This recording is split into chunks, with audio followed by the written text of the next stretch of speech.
Okay, so welcome back, guys, to the second part of the same episode that you watched the last time. And since it was very interesting, I mean, we could not stop asking questions to Talibur, and he has an amazing way to take the questions and answer them. You know, most of my I am personally very limited. I have a limited knowledge about international relationships, and that's a subject that always kind of scared me, you know, despite being a media student. So that was one of the niche that I never wanted to touch because it was scary. But after talking to him, I guess it's becoming very interesting, and I want to read more about it.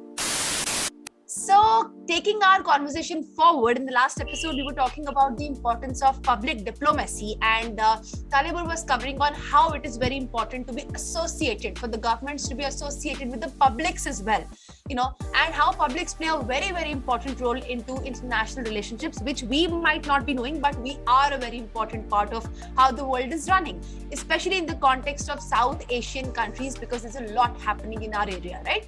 So in that context, let's try to touch upon something which is happening very currently right now. We are in that situation at this moment, which is the Ukraine-Russia war. So we would love to know from you, Talibur, not a diplomatic, you know, not like a one-sided opinion, but a generic, you know, how it is impacting South Indian countries and why it is important for all of us to know about it and why it is important for all of us to take a stand about it. Could you please just throw light on that? Sure, Lakvip. Thank you for the question, and thank you everyone to keep watching our episodes. So I hope that you will get some knowledge, and please share your knowledge and your opinion with us, and especially maybe through the comment section. So like when there is war, it's always impact the global arena, because it depends our daily lives depends on many things. Like if we consider about foods, our daily necessity goods, so everything is interconnected. So first of all, war is not a solution, rather it just brings more problem to the world. So I'm not a supporter of a war, but since the conflict is going on between Russia and Ukraine and also the other interested parties, so what I was if I go from the beginning of the conflict, I mean the apparently beginning of the conflict, because conflict between Ukraine and Russia is been there for last 10 years, even during the time of Crimea, annexion of Crimea, but the countries are involved very apparently, maybe in the beginning of February or in the mid-February, when Russia apparently invade, or if I say that, involve themselves in an apparent conflict. So first of all, I'm kind of surprised to see the embedded journalism, which actually does not surprise me anymore, because the Western media always portray one-sided clash, whether it is Palestine, Israel, Ukraine, Russia, or even China, or somehow other countries. So they always take one position. They don't follow the ethics of journalism. So that's why what we see in this last 1.5 months, that it is only Russia is attacking and Ukraine is not Ukraine is the helpless, but we have other scenario also. If I go a bit further, when there is the conflict happening, the people of the countries are leaving Ukraine, including the experts. I mean students of India, Bangladesh, there are many, even Africans. But what we see between this when the conflict just took the climax, we see the discrimination, how the Western media portray this clash, and also how they ignore the discrimination with Asians or African people. And that's why I think everywhere there is people take one side, but this war, I think people are kind of hesitated, because first of all, the Muslim world thinks when Palestine, Syria, Yemen war attack, the West was silent. They don't say anything, even though there is like a humanitarian crisis. But when it comes about Ukraine, they become very outspoken. And first thing that I feel like that it is kind of help Russia to get support of many of the countries. Like when Western media try to try to restrict the voice of Russia or the Russian administration. Even if we talk about Twitter, even it happens with Twitter also. So this is how, by looking at this actions and also the discrimination that is happening during in the border of Ukraine and between Ukraine, Poland, and also other neighboring countries with Ukraine, it somehow, like in the beginning, everyone obviously support Ukraine because no one was war. But when this kind of hypocrisy came in the front of public, I think this somehow affect the opinion of the public minds, that which side they will take. Although even if this war continue, there are also economical aspect. Like I don't know what is the cooking oil price in India right now, but in Bangladesh cooking oil is very expensive. Even in Indonesia cooking oil is very expensive. Right now I'm currently living in Indonesia. Cooking oil is very expensive. Like the other goods like wheat, like the main item of breads, everything is very expensive because those products are imported mostly from Ukraine and Russia. And since the war is going on, there is a lack of supply. But in this case, since you mentioned South Asia, so in this case South Asia is kind of in advantage situation because we are importing or exporting from our neighboring countries. So if I give example of Bangladesh about wheat, so Bangladesh also import wheat from Ukraine, but since the supply is stopped, but now Bangladesh moved to India to get the supply. So it's like more than 50% of wheat right now is coming from India. So countries of South Asian also try to find their alternatives because these are daily goods for our life. And this is how maybe this is also a sign to have a little growth in the economy among the South Asian countries because of these import and exports. But if we talk about generally, of course, the oil price, is skyrocketing right now, even the fossil fuel. So these things impact a lot, but still people are, if I open the Facebook, Instagram or YouTube, like even though Russian medias are restricted in those sites, but people from Asia and Africa talking in favor of them. So even though they don't have much connection with Russia, but since the Western media and the media even from Asia, there are many media from Asia who also follow the direction of Western media. The way they cover this situation, this war, I think that's being, it's like putting the eggs in your own legs. So I think that's a mistake that Western media and the Western bloc had did during this situation. I just want to add a little bit of a small point here. This today morning we were studying intercultural communication and international relations. That's a subject that we have in our course. And while we were studying that today, our professor was addressing a similar issue, how media plays a significant role in intercultural communication and how countries, deal with each other face on face in the situations of war or even in normal situations when everything is all fine.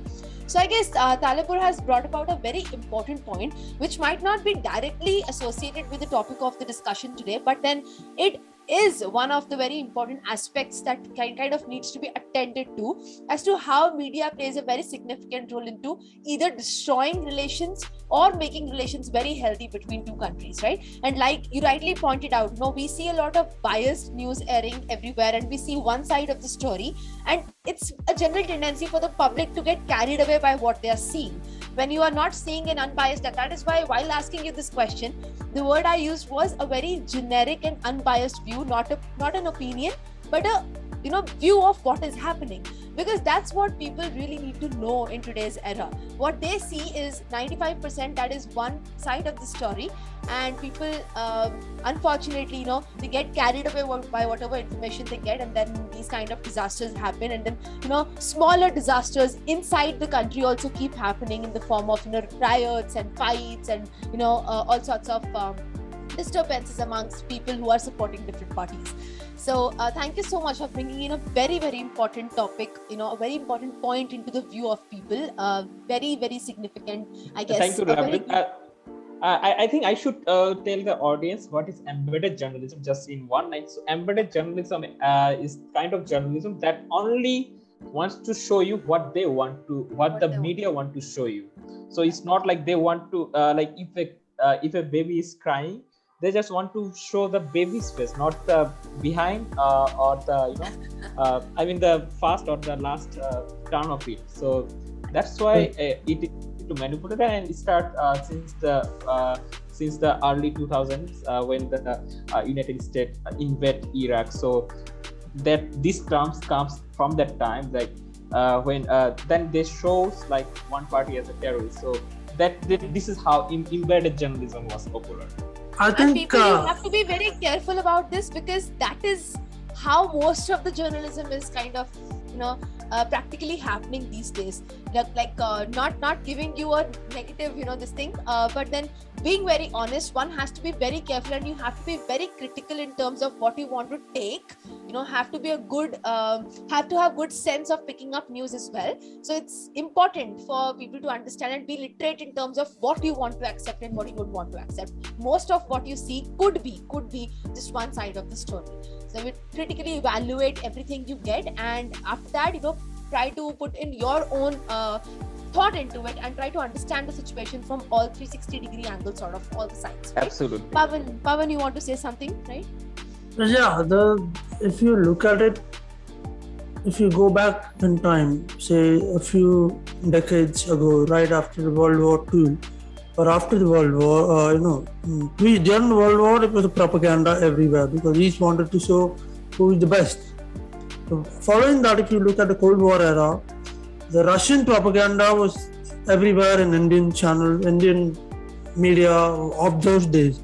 If you look at it, it was we always had this connect of people to people connect was a different thing, with Raj Kapoor films going everywhere in Russia, USSR, back then, and across the Central Asian Republic. That was a separate thing. But when you look at it, and toward the end of between before the dissolution of the Soviet Union and prior to that, you had a lot of things coming up where you had to show that India could rely on Russia more, or USSR of those days, more than on USA. That was the propaganda with this. And this is one example of how even Indian citizens were affected by that, in the sense that they would rely, even to this day, you find people saying that despite Russia being an aggressor in this conflict, you still say that there is a reason for us to support Russia, because we have to, we import oil, not oil, but defense equipment from them. That's something that we have to look at it from a very different perspective. And this conflict, in my opinion, has brought about one different, change, or rather a tipping point, where you have principles on one end, energy and other policy dependency on the other, on two extremes, and you are in the middle, where you are not able to make an opinion or a clear opinion. Principles wise, you find that a democratic country is being aggressed by a very, almost or let's say a dictatorship, and you had on the other extreme, you have a long-standing ties with that country which is an aggressor, and you are refusing to condemn that it's an aggressor. You have this catch-22 situation coming across in this point of time, at least for India. So when we look at it from an Indian perspective, that is the situation. But when we move on from this, what I find is this particular conflict is also bringing up a lot of questions with respect to how diplomacy can be actually a good tool, or is it really a good tool? Because despite all the assurances and all the problems that Ukraine faced, the West did not really come forward in a very big way until the last moment to support them. And before Russia started invading, only after the Russian troops entered into Ukraine did you have some sort of a commitment coming across. But this is a situation that is coming, still evolving. So how do you think, Talibur, that this forget public diplomacy for a moment? Let's look at diplomacy per se. How do you really think dialogue can be a way out of this crisis? Can it be a really way out, or do you think a military solution is the only way out in this particular issue? Well, first of all, I always believe in dialogue because I don't want any kind of war, because as I say, that war always affect your economy. When your economy is affected, the people of your country will starve. So if I give, let's talk about the diplomacy part. So first, like the support because I know that there are many countries in the middle of it, like whether to support, which country to support, which country not to support, and there are some historical background also, like starting from Bangladesh. If Bangladesh in the first resolution, Bangladesh didn't vote for that, and the first resolution that says that Russia should be banned from the United Nations. But Bangladesh and many other Russian allies didn't vote for that because because when Bangladesh liberation war in 1971, Russia was the ally from the West that only helped alongside India. But the entire world against Bangladesh, including United States. So there are many countries. If you go to Africa, you will find similar kind of scenario, like where Russia actively help to get their independence in those countries. And same in like if we talk about India and Russia, so of course India has a very good relationship with Russia in terms of arms and security weapons. So that's why the countries, especially in Asia, apart from Japan, South Korea, Japan, South Korea, almost many of the countries are in the middle ground, which country to support here. So that's why they every time if you see the voting in the United Nations, so many of the countries are abstain from voting. So this is one of the reasons they don't want to involve themselves into any conflict with this Ukraine-Russia war. And when the solution comes, when there is a demand of economy, like in this kind of scenario, morality does not work much, because when there is war, no one, Netaji Subhash Chandra Bose actually said so, that when there is war, there is no one to listen your morality, the lecture of morality. You have to make some solution in terms of practical ground. So here the practical ground, if it is not morality, then another practical ground could be the economy, because after the COVID-19, every economy of many of the countries are shaking. So and we already have an example of Sri Lanka that were bankrupted country, like officially. So like this way, many countries are in the threat of this economy. Like many people are not afford to get their basic goods because of this war, because of this the entire supply system was changed. But I think right now I was listening to the news channel, but I think there is a role of West and the West, especially West and the USA, that their willingness to stop this war, to stop this conflict, because the way I see, I see the both parties are provoking each other. So, and both party, here party means the Russia, and another party is Ukraine and their Western bloc. So each other, they're just trying to provoke them. So for Russia, it is not a problem, because they have a more than 400 correct, like more than $500 billion foreign reserves. So even there is economic section for next 10 years, still they can survive. But countries like Ukraine, they cannot survive. And also Polish, like the Balkan states are very poor. If I like, I guess I feel sometimes proud of our South Asian region, that we have maybe better economy than Balkan states. Balkan states means Poland, Ukraine, and other countries. So I think if like when maybe diplomacy, economy can be a big factor that can stop this war, because it somehow affects the Europe and also the other countries, including Asia. And I'm also afraid that if it goes bit long, already Russia got sanction from the Western countries, but because of this sanction, the prices of different goods in Europe were increasing in a higher number of rate. So if it increases a lot, so there is a chance that there will be civil unrest within these countries, because when people do not have food in their stomach, they will come outside from the home and also protest on this on the same cause they are now supporting. So I'm kind of afraid that there could be some civil unrest in Europe or also other countries who are giving sanction to Russia and also affected badly by this war. And I think, but maybe South Asia and Asian countries are a bit advantaged because they have alternative options.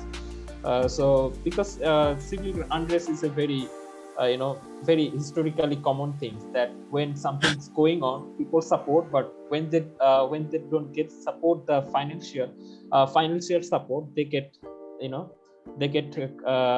come to on the road to protest. I think on that note, what my takeaway is that I think before, if you're a poor country, I think it is important for them to focus on economic growth to leverage, and later, if it's a bigger country, to leverage on their economic prowess to avoid war to the extent as possible. Because it's always it's in no nation's interest to go to a war, and that has been the case all the time. But diplomacy does come into picture, and from what I can surmise from your perspective about all this is that a certain kind of leverage can only be possible through diplomacy, provided that country has a lot of economic strength to be backed up. And that is the case with China, for instance. Despite all that, the conflict between India and China and all that, given that they have a higher growth rate and more economic strength, they're able to leverage that through the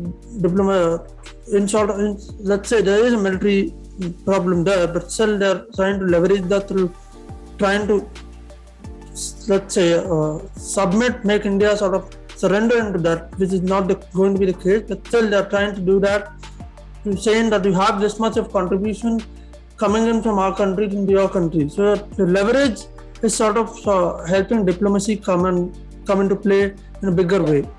So on that note, I think this is something we have to take note of in this episode.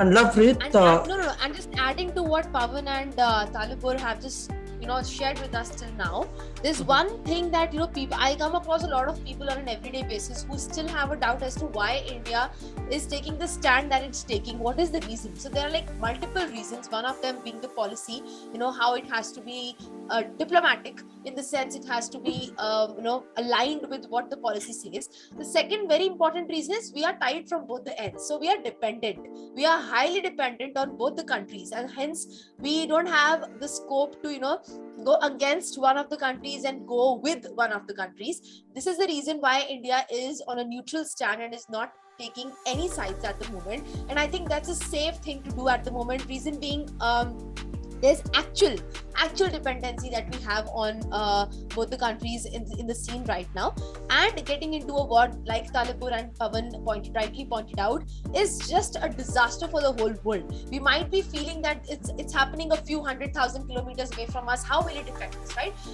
But as of now, there's no war happening. Even then, we can see significant differences on our daily, lifestyle, in terms of how prices are rising, fuel prices are rising, and like Talibur said, how cooking oil prices are rising, and things like that.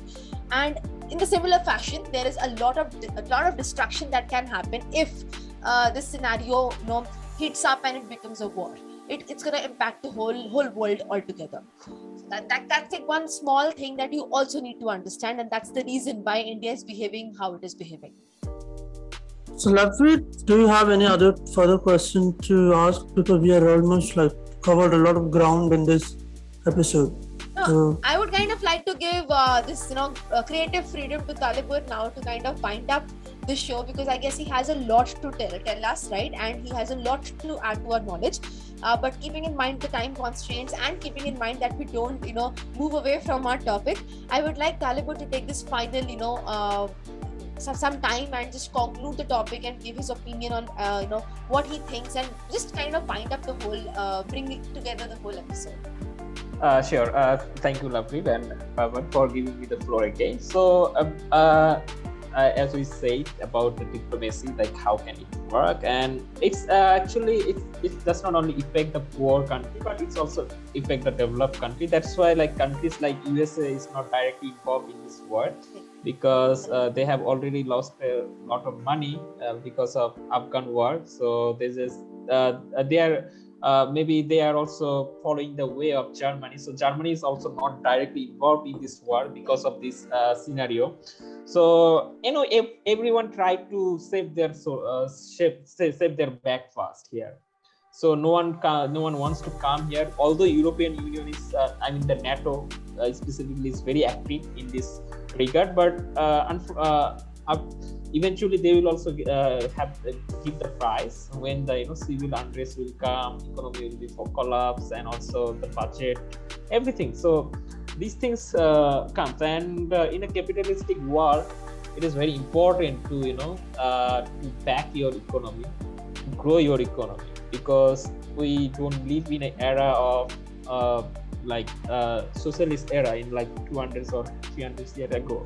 Now it's very much neoliberal, so it's more more capitalistic, and I think if we I would like to bring our last episode, last moments things, that public diplomacy. Since I was the awardee of Indonesian Arts and Culture Scholarship, so where I got to learn about public diplomacy 3 years ago, and I've been to India. So I've been to I have been to New Delhi, Chennai, Kolkata, Jaipur. So I have programs in every state there, and you see north to south. So I almost covered the whole India from north to south.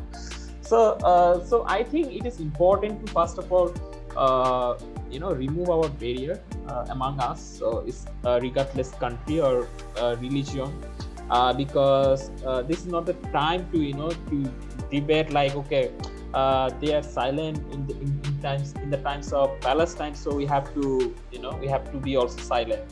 So I think this is a this time to stay forward, go forward, and also find the solutions, and also reduce the differences.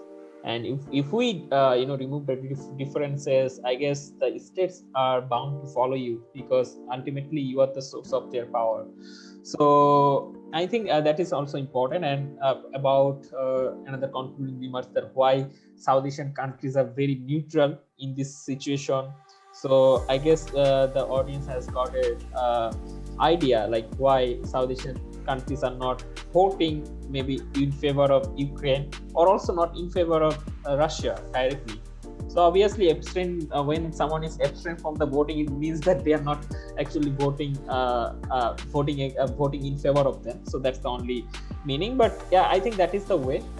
And I think this will also give us the lessons to see our alternatives around our Asian peers, So that, because if you get the solution from our neighboring countries, or like from our like Asian peers, why do you need to go all the way from all the way to Ukraine or Russia?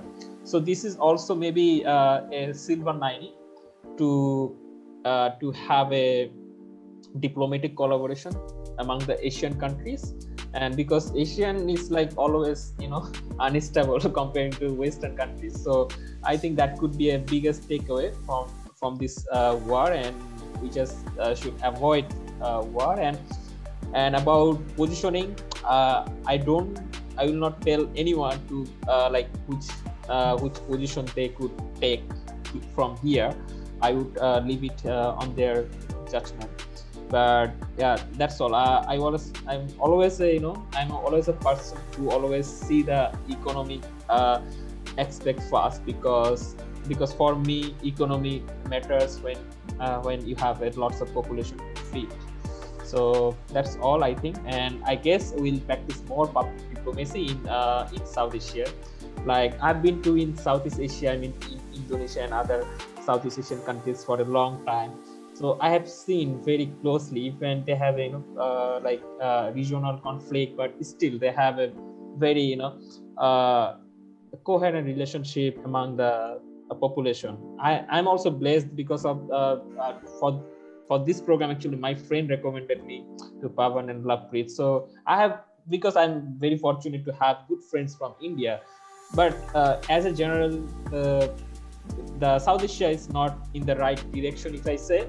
It's not the direction with harmony, but I think we need to bring harmony so that we don't need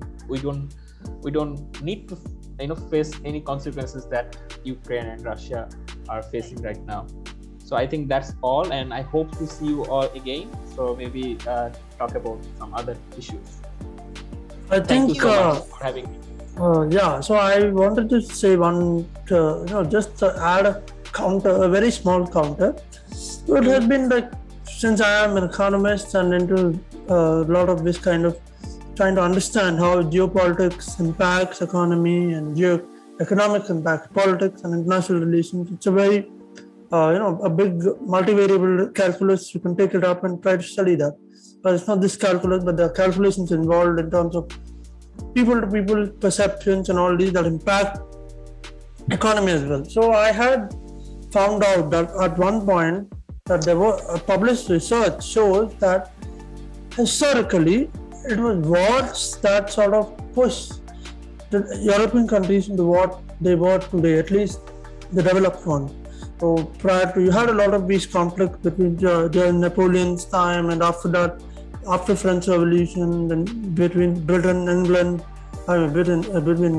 and France and Germany and all that. The World War sort of helped boost their production and capacity and industrial base. But that said, from the Asian perspective, it was not wars that sort of pushed them into developing their economy, but it was their situation of being caught in the crossfire to try to innovate and develop. So this in Asia holds hope for the whole world in terms of showing the way to develop. And that is true. And the best example is after Japan's collapse after the World War II, they grew in numbers which were like unimaginable till then. So Asia holds a lot of hope for the world, I guess. And on that note, I leave it to my co-host to wrap it up. I guess we got a lot of contrasting views and some very familiar views to think about, to come up and talk about them. I would really appreciate Pavan here to bring on a counter even at the last moment. So it's good to always have like I mentioned before, it's good to have your own opinion and your own thoughts on every aspect, and that will come only if you study more.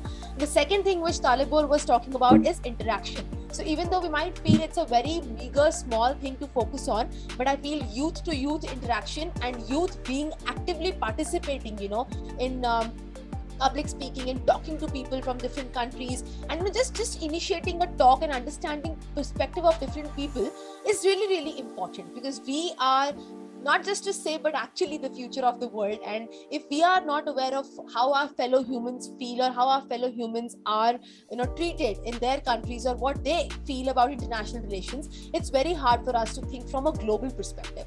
And what the world needs now is not you to think from where you are living, from your house or from your colony. What we need now is from us, each and every one of us, to think from a global perspective, what is right and what is not right for countries, for coexisting, in a better manner with all the countries. So I guess that's a great takeaway, and we are very fortunate to have you on CD Baat. I guess this is a step forward. Thank you. By starting CD Baat, our ambition was to start initiating somehow conversations with people across the world, and to see what our fellow young people feel and how motivated they are to take up the responsibility of making world a better place. And I guess we are becoming successful in that every episode after episode, and today's episode was a great win for us. Thank you so much for sharing such wonderful insights. I guess you have definitely sparked interest in me. You've definitely sparked this ambition to learn more about international relations in me. And I really hope those of you who are listening to us, even if one of you is kind of motivated to go ahead and read more about international relations and come up and talk about it on a bigger platform, we will be really happy, and we will feel that our task is done. So thanks a lot for joining us. We really hope you have a great time, and we hope that you hop in to another episode of CD Baat and talk about something more interesting from your glorious achievements, from your list of achievements in different sectors, and we hope you continue to make all of us proud in the same manner. Thank you so much, everyone.